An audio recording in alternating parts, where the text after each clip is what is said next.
Why should cheating with my ex even count if I didn't like it? I didn't enjoy it, I didn't choose him with my heart, and in my head it was just a mistake I could erase. But the day my husband looked at me calmly and said he would handle everything properly, I felt that he had already decided, and my version of reality didn't matter anymore. I'm Thessaly, and I never thought I would be the kind of woman who meets her ex-boyfriend in a parking lot after dark. But there I was, sitting in my car outside the gym, watching the entrance like some lovesick teenager. The amber streetlights made everything look soft and dreamy. I told myself I was just curious. I told myself this meant nothing. Calvin walked out at exactly 7:30. He was wearing a fitted black shirt that showed off his shoulders. I remembered those shoulders from college, from a time when my life was simple and exciting. He scanned the parking lot and found my car immediately. His smile was like a spotlight finding its target. I stepped out of my car and smoothed my blouse. My heart was beating too fast. I reminded myself that I was a married woman with 2 children and a mortgage. But when Calvin hugged me, all of that seemed very far away. He asked how I had been. I said I was fine. The word came out flat and unconvincing. He tilted his head and studied my face the way he used to do in college. He said I did not look fine. He said I looked like someone carrying something heavy. Nobody had said anything like that to me in years. Derek never noticed when I was struggling. Derek barely noticed when I walked into a room. At least, that is what I told myself. It was easier to blame him than to examine my own choices. Calvin suggested we get coffee sometime. He said it would be nice to catch up properly. His hand touched my arm as he spoke, and I felt electricity run through my skin. I knew I should say no. I knew where coffee would lead. But I said yes anyway. A woman walked past us with a small dog on a leash. She glanced at us briefly, then continued on her way.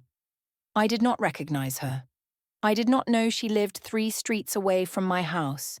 I did not know she played tennis with my mother-in-law every Tuesday. Calvin hugged me goodbye. The hug lasted longer than it should have. His hand pressed against my lower back, and I breathed in his cologne. It smelled like possibility. I drove home with the windows down, letting the night air cool my flushed cheeks. I felt alive for the first time in months, maybe years. Derek was on the couch when I got home. He was watching some documentary about shipping routes, his laptop open beside him with work spreadsheets. He asked if I had a good workout. I said yes, the gym was busy tonight. This was my first lie. I never went inside the gym. The words came out so smoothly that I almost believed them myself. Derek nodded without really looking at me. He did not ask follow-up questions. He did not notice my flushed cheeks or my bright eyes. He just turned back to his documentary about cargo ships. I stood there watching him for a moment. I catalogued all his failures as a husband. The way he never planned special things for us anymore. The way he seemed more interested in work than in me. The way he had become boring and predictable. I conveniently forgot that I rejected his suggestions for date nights. I forgot that he asked me to watch this documentary with him last week and I said no. I only remembered my grievances because they justified what I was about to do. In the bedroom, I changed my phone password while Derek brushed his teeth. The old password was our anniversary date. The new one was the year Calvin and I started dating in college. I told myself this was about privacy, not, my name is Thessaly, and I never thought I would become the kind of woman who destroys her own marriage.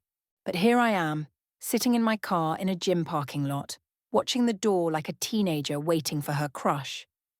The evening sun paints everything orange and gold, and I tell myself this is innocent. I tell myself I am just saying hello to an old friend. His name is Calvin Pruitt. We dated in college, back when life felt full of possibilities. He broke my heart when I was 22, and I swore I would never speak to him again. But that was before Facebook suggested him as someone I might know. That was before I clicked on his profile and saw the life he built without me. Beach vacations, rooftop parties, a body that looked even better than I remembered. I sent him a friend request without thinking. He accepted within an hour. We started messaging the next day. At first, it was just catching up. Old memories, funny stories, nothing that would make anyone suspicious. But somewhere along the way, the messages became longer, more personal. He asked about my marriage, and I told him things I never told Derek. I told him I felt invisible. I told him I felt trapped. He said I deserved better. He said my husband was a fool for not seeing how special I am. No one had said anything like that to me in years. Now I watch the gym door open, and Calvin walks out in a fitted black t-shirt that shows off his shoulders. He scans the parking lot and finds my car immediately. His smile is warm and confident, the smile of a man who knows exactly what he wants. I step out of my car and smooth my blouse. My heart beats faster than it should. I tell myself this is normal. I tell myself old friends make people nervous. He walks toward me and the air feels different, charged with something I cannot name. He says it is good to see me. His voice is low and familiar. I say it is good to see him too. We stand there in the parking lot, 2 feet apart, while the sun sinks lower behind the strip mall. He asks how I have been. I say fine, but the word comes out flat. He tilts his head and studies my face the way he used to in college. He says I do not look fine. He says I look like someone carrying something heavy. My throat tightens. No one has noticed this about me in years. Derek never notices. Derek barely looks up from his laptop when I walk into the room. I laugh, but it catches in my chest. I say maybe I am carrying something. I say marriage is harder than I expected. Calvin nods like he understands. He suggests we get coffee sometime, just to catch up properly. No pressure, just 2 old friends reconnecting. I know what this means. I have seen enough movies and read enough articles to recognize the script. Coffee leads to lunch. Lunch leads to something else. The path is clear and I can see exactly where it goes. I say yes anyway. A woman walks past with a small dog on a leash. She glances at us briefly, then continues on her way. I do not recognize her. I do not know her name is Margaret Cho. I do not know if she lives 3 streets away from my house. I do not know if she plays tennis every Tuesday with my mother-in-law. These details mean nothing to me at this moment. I am too focused on how alive I feel.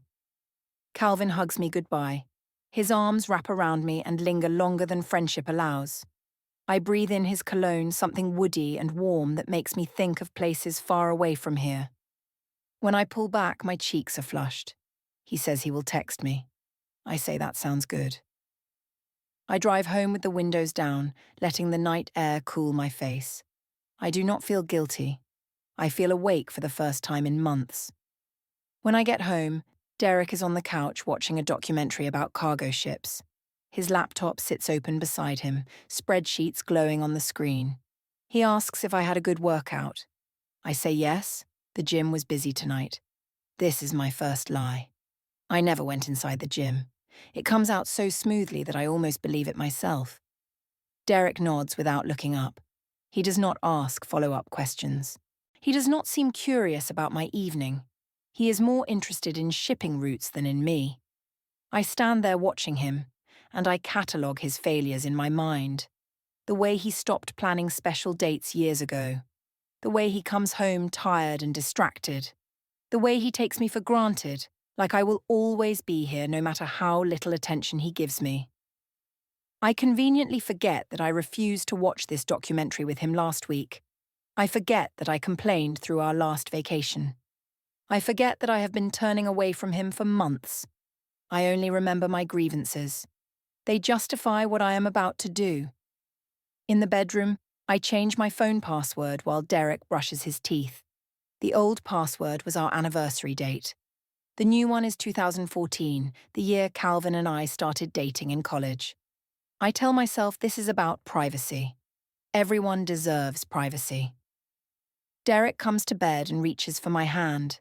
He does this every night, a small gesture of connection. I pretend to be asleep. His hand rests on empty sheets.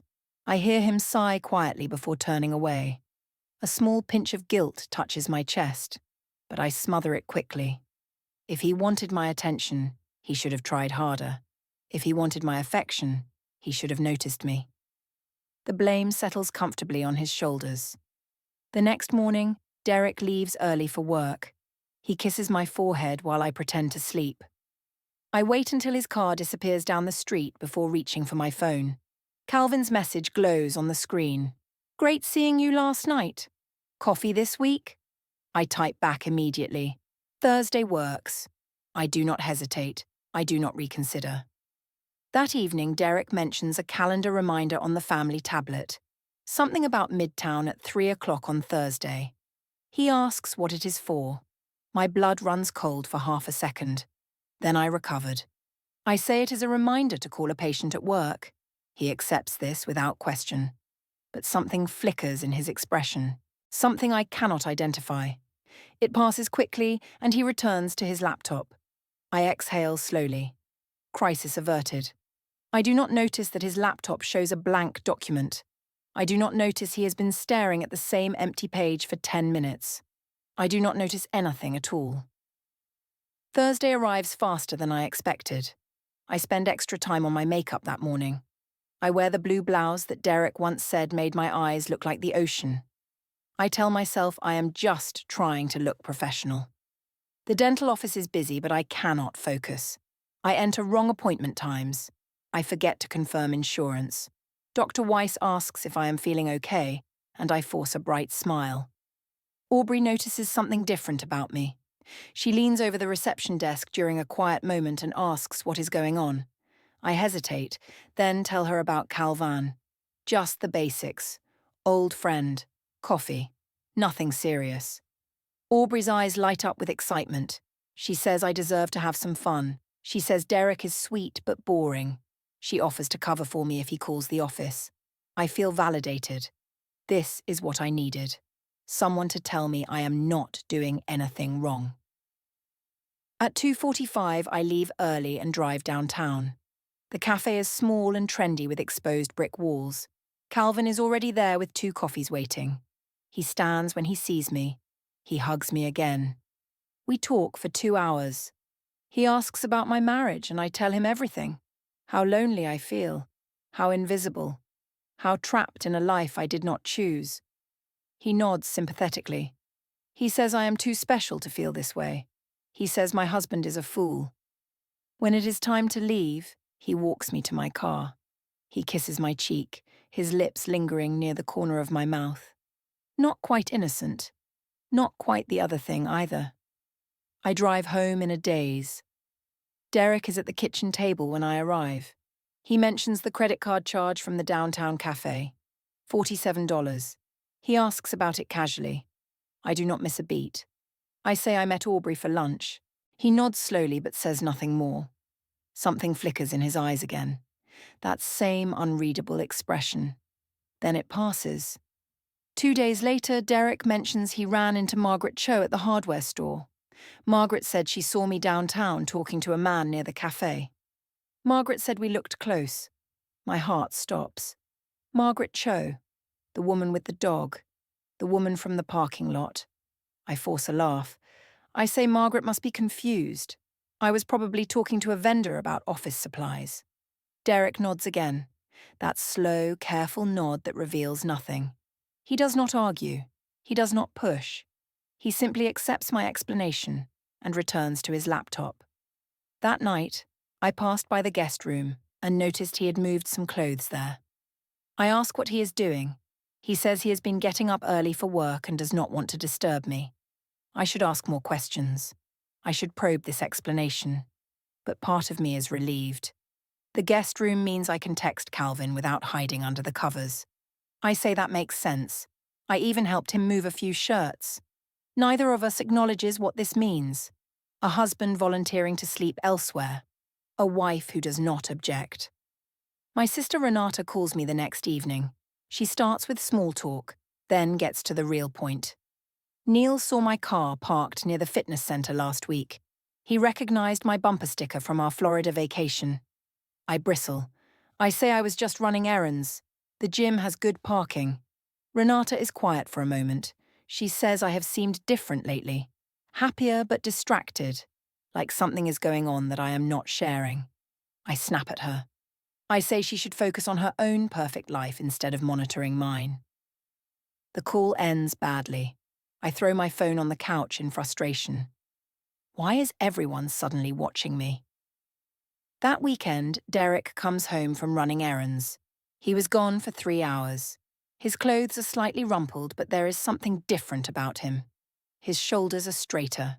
His jaw is less tense. There is a calm in his eyes that was not there before. He asks if I want to watch a movie with the kids. I say maybe. I have a headache. He nods without argument. This is new. Usually he would push, suggest tea or medicine. But today he just takes the kids to the backyard. I notice a calendar notification flash on his phone as he walks away. It says meeting personal followed by a time for Monday morning. I do not ask about it.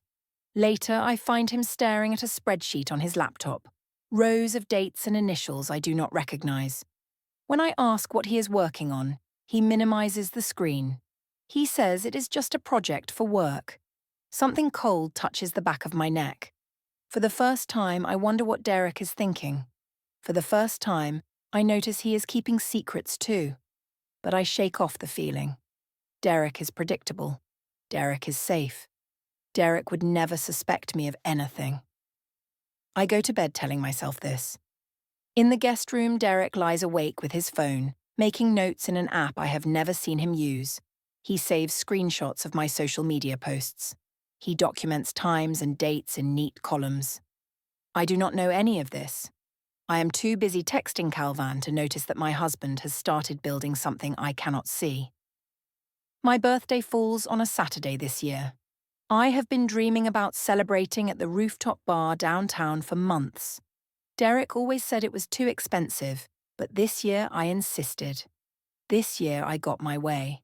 The venue is everything I imagined. String lights hang between potted trees. The city skyline glitters in the distance. A bartender makes cocktails that look beautiful in photos. I feel like I deserve this. The guest list includes my co-workers, Aubrey's friends, my sister Renata with her husband Neil, and some of Derek's family. His mother Patrice sits alone at a corner table watching everything with sharp eyes. Derek stands near the railing, nursing a beer he does not seem to want. I make my rounds accepting birthday wishes and posing for pictures. I am wearing a red dress that turns heads. I feel beautiful and alive. I do not notice Derek drifting further toward the edge of the party. At 7:30, Aubrey grabs my arm with barely contained excitement. She says she has a special surprise for the birthday girl. Before I can respond, I see him walking through the door. Calvin, with flowers in his hand and that smile on his face. My heart stops. Then it races. I glance at Derek, whose expression has gone completely blank. I look back at Calvin, who is walking toward me like he belongs here. I hug him and introduce him to the crowd as an old friend from college. I emphasize the word old. But when his hand settles on my lower back, the word loses all meaning. Calvin becomes the center of attention.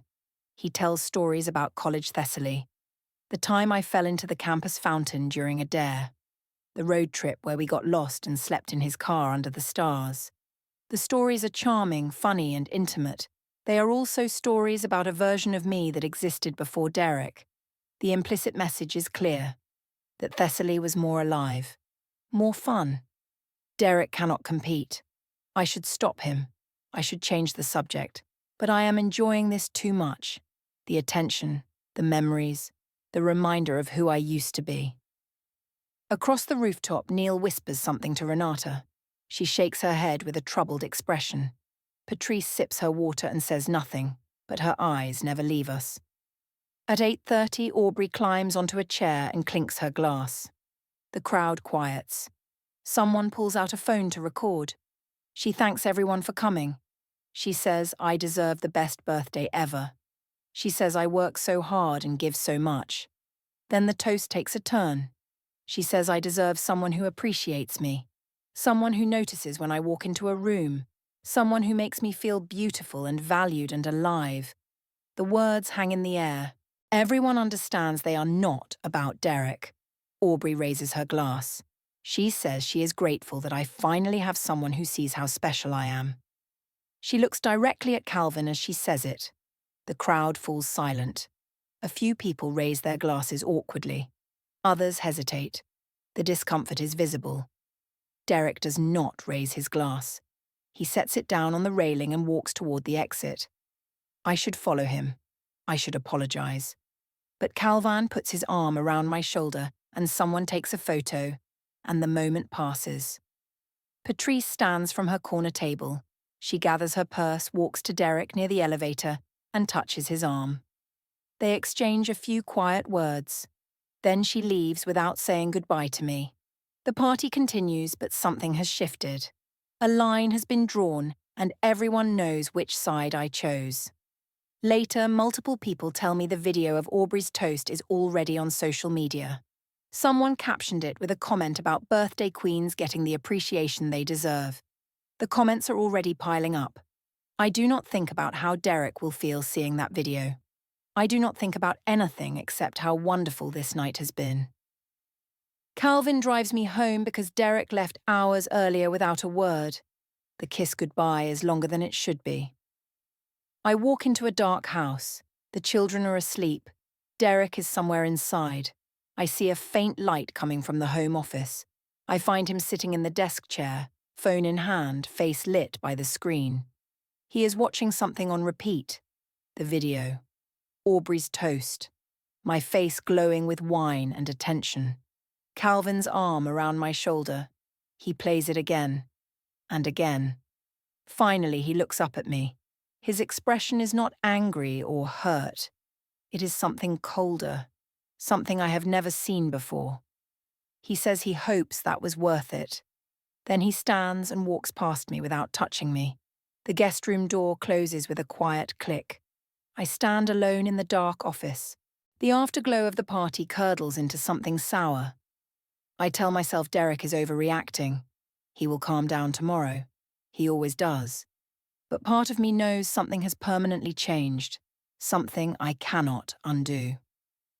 The next morning I noticed a new calendar entry on his phone. Meeting personal. Wednesday at 9 in the morning. He does not explain it and I do not ask. I am too afraid of what the answer might be. Over the following days, Derek becomes even calmer. He stops reacting when I make sharp comments. He stops trying to engage me in conversation. He answers questions with short sentences and neutral expressions. He spends more time with Lily and Marcus. He takes them to the park without inviting me. He reads them bedtime stories while I scroll through my phone downstairs. His behavior should reassure me. A calm husband is easier to manage than an angry one. But this calm feels different. It feels like a decision has been made without my input. One evening, I found him in the garage, organizing boxes. When I ask what he is doing, he says he is just sorting through old things. His voice is pleasant, but distant. I watched him work for a moment. His movements are methodical, purposeful. He is not sorting through old things. He is preparing for something. I just cannot figure out what. The family barbecue is at my mother's house. Both families gather in the sprawling backyard where I spent my childhood summers. Derek's parents are here. My mother Diane is here. Renata and Neil are here. The children run around with their cousins while the grill smokes in the afternoon heat. Derek arrives 45 minutes late. He offers no real explanation, just something vague about traffic that convinces nobody. His clothes are slightly rumpled, but there is something different about him again. That strange calm, that settled expression. It makes me nervous without knowing why. The meal is served buffet style. I end up at a table with Derek, Renata, Neil, and Patrice. The conversation is strained. Patrice has barely looked at me since my birthday party. Renata keeps exchanging glances with Neil. Derek eats methodically, answering questions with single words. This is when I make my mistake. I am telling a story about work when I start complaining about Derek. I say he never takes me anywhere nice. I say he does not understand that women need to feel appreciated. I say if more husbands planned special things, maybe fewer marriages would have problems. The comment is designed to wound. It is aimed at Derek in front of his mother, in front of everyone who matters. The table goes silent. Derek sets down his fork. He looks at me with that unreadable expression. Then he stands, excuses himself quietly, and walks toward the far end of the property. His father, Glenn, watches him go. Then Glenn stands too and follows without a word. I roll my eyes. I say Derek is being dramatic as usual. Nobody agrees with me. Nobody says anything at all. Later, I find myself alone in the kitchen with Renata. She says she cannot do this anymore. She says she knows about Calvin. Neil saw us together weeks ago. The party video confirmed everything. The whole family knows now. I try to explain. It was nothing serious. People are overreacting. But Renata cuts me off. She says she has covered for me our entire lives. Every mess, every drama, every questionable decision. She made excuses and smoothed things over and protected me from consequences. But not this time. She says what I am doing is wrong. Not complicated. Not a grey area. Just wrong. And she will not be part of it. I ask if she is really going to judge me. She has the perfect husband and the perfect house and the perfect life she never had to work for. Renata does not take the bait. She says Derek is a good man. She says my children deserve better. She says I can make whatever choices I want, but she will not lie for me anymore. Then she walks out, leaving me alone with my anger. That night, Derek confronts me in the living room. He asks about Calvin directly. No preamble, no build-up. I ask what he means, playing innocent. He says he knows I have been seeing my ex-boyfriend. He knows about the coffee dates, the lunches, the time in Calvin's car. He knows about the gym parking lot and the downtown cafe. He says he is not guessing. He has evidence. My mind races. I could deny everything. I could turn this around and make him the villain. But something in his eyes stops me, a certainty that cannot be shaken. So I try a different approach. I say nothing serious happened. Not really. We just talked. We just reconnected. If anything physical happened, I did not enjoy it. And if I did not enjoy it, it does not count. Derek stares at me. He seems genuinely confused. I continue, warming to my argument. I say a person cannot cheat if they did not want it to happen. I was lonely and vulnerable. Calvin took advantage. If I regret something, it is like it never happened. I say the words that will define everything that comes after. If I did not like it, it does not count. Derek's expression shifts. The confusion fades. Something cold and clear takes its place. He looks at me like he is seeing me for the first time. He says nothing. He simply stands and walks to the guest room. The door closes behind him. I sit alone in the living room, surrounded by the silence of my own logic. I expect him to come back, to argue, to fight, to give me something to push against. But the door stays closed. The next afternoon, Derek picks up Lily from school. I am at home with Marcus when he returns. His face looks strange, pale, tight around the jaw. Later, Lily tells me about their conversation in the car. She asked Daddy a question. She asked why Mommy has a special friend she does not tell Daddy about. My blood turns to ice. She says she heard me talking on the phone late at night. She says I use a different voice with this friend. A happy voice. A laughing voice. She says she heard me say the name Calvin. She asked if secrets are bad. She asked if Mommy is going away. I want to scream. I want to explain that children do not understand adult things. I want to make this disappear. But I cannot. My 6-year-old daughter has been listening. She has been watching. She knows more than I ever intended. That evening I find Derek in the home office. The door is locked. I can hear a printer running inside, page after page sliding into the output tray. I knock and ask what he is doing. He says he is taking care of some things. I ask what kind of things. He does not answer. The printer continues its steady rhythm. I stand in the hallway listening to the sound. Something about it fills me with dread.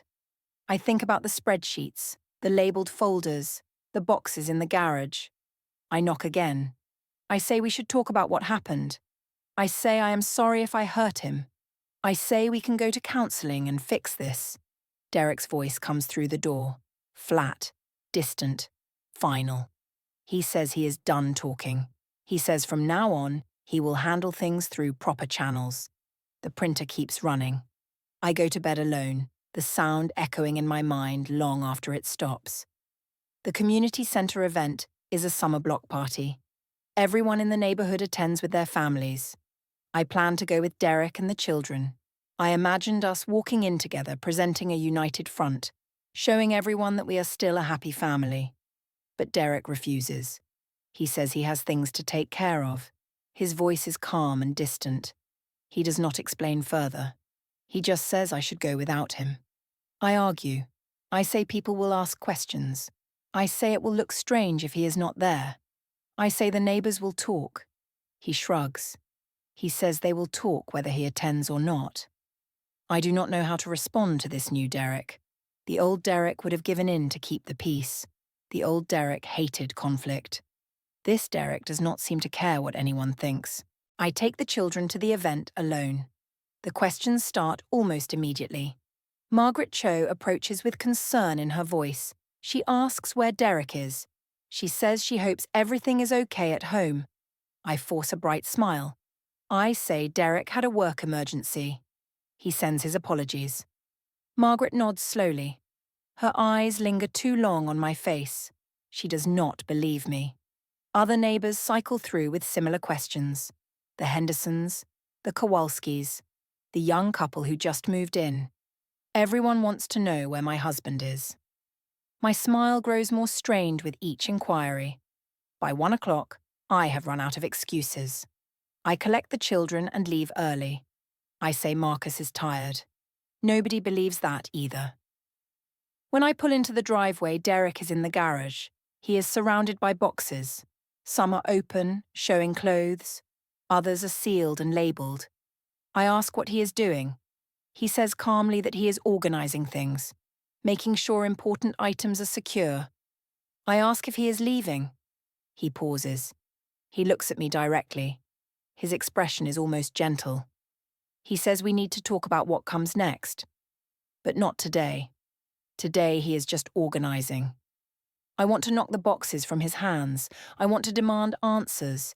I want to force a confrontation that might release the pressure building in my chest. But something about his demeanour stops me. There is no anger to push against, no weakness to exploit.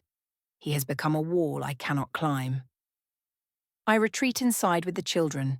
Through the kitchen window, I watch him load boxes into his car. 3 boxes, 4, 5.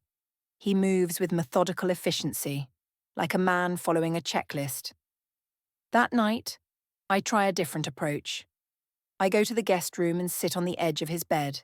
He sets aside his phone and waits. I start crying. I talk about our wedding day. I talk about the births of our children. I talk about all the good years we shared. I say I made a mistake. I was lonely and confused. Calvin meant nothing. I say I cannot lose Derek. I cannot lose our family.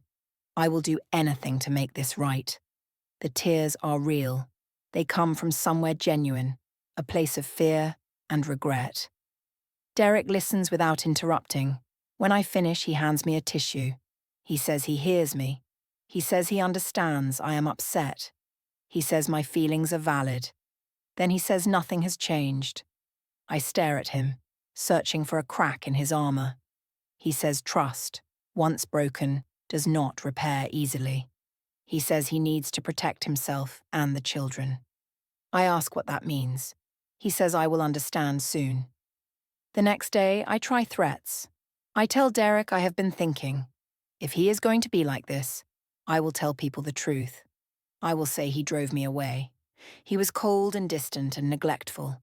I turn to Calvin because Derek abandoned me emotionally. I say people will believe me. I have friends. I have a family. I have a story that makes sense. Derek continues making breakfast for the children. He does not look up. I escalate. I say I will tell the children their father is breaking up the family. I will make sure everyone knows this is his fault. He plates the eggs, he butters the toast. His hands are completely steady.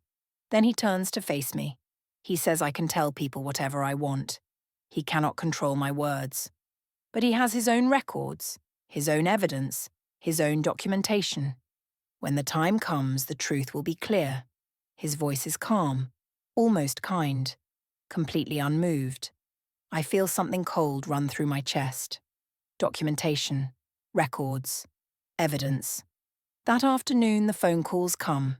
My mother Diane calls first. She heard things are serious. She tells me to fix this. She says I should apologize and smooth things over. She says divorce is failure and our family does not fail. An hour later, Derek takes a call in the home office with the door closed. I press my ear to the wood. I hear fragments of Patrice's voice. She says she is proud of him. She says he is doing the right thing. She says the family supports him completely. The family lines have been drawn. I am on the wrong side. Friday morning arrives with summer brightness. Derek comes downstairs in clothes nicer than usual. A pressed blue shirt, clean shoes without scuffs. He kisses Lily and Marcus with extra warmth. He holds them each a moment longer than usual. Then he turns to me. His expression is complicated, almost sad, almost apologetic. But underneath, that same unmovable resolve. He says I will be getting something today. He says I should try not to make a scene. Then he picks up his car keys and walks out the door. I stand in the kitchen with my heart pounding. Getting something. What does that mean? From whom? My phone buzzes.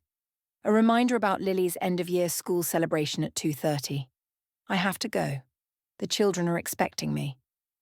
At 2 o'clock, I put on a nice dress and drive to the school. The parking lot is full of minivans. Parents stream toward the entrance with cameras and smiles. Everything looks festive and innocent. I check my makeup in the rearview mirror. I take a deep breath. Then I walk toward the school, not knowing my life is about to change forever. The auditorium is filling with parents when I find a seat near the middle. Children take their places on stage. Teachers give last-minute instructions. The air buzzes with excitement and anticipation. My phone buzzes. A text from Aubrey asking if I am okay. She says someone saw Derek at the courthouse this morning. Before I can respond, I feel a tap on my shoulder. I turn around. A woman in professional attire stands in the aisle. She is holding a manila envelope. Beside her is a man with a courthouse badge on his belt. The woman asks if I am Thessaly Morrow. My throat closes. I nod. She extends the envelope. She says I have been served. My hands shake as I take the papers. Around me, parents are watching. Some pretend not to notice. Others stare openly. I open the envelope. The documents are thick. Multiple pages with tabs and official stamps. I see the words, Petition for Dissolution of Marriage in bold letters at the top. Derek filed for divorce. There are other papers too. Temporary custody modification. Forensic accountant review of our finances. A request for psychological evaluation related to custody. Everything I thought was hidden is documented and exposed. I stumble toward the exit. Parents step aside with awkward murmurs. The school program begins behind me. Children sing about sunshine and friendship. I hear Lily's voice from the stage. She calls out for me. She asks where Mommy is going. I cannot stop. I cannot breathe. I make it to the parking lot before my legs give out. I lean against my car, clutching the papers to my chest. 20 minutes later, Derek's car pulls into the lot. He walks past me toward the school without a word. As he passes, he pauses.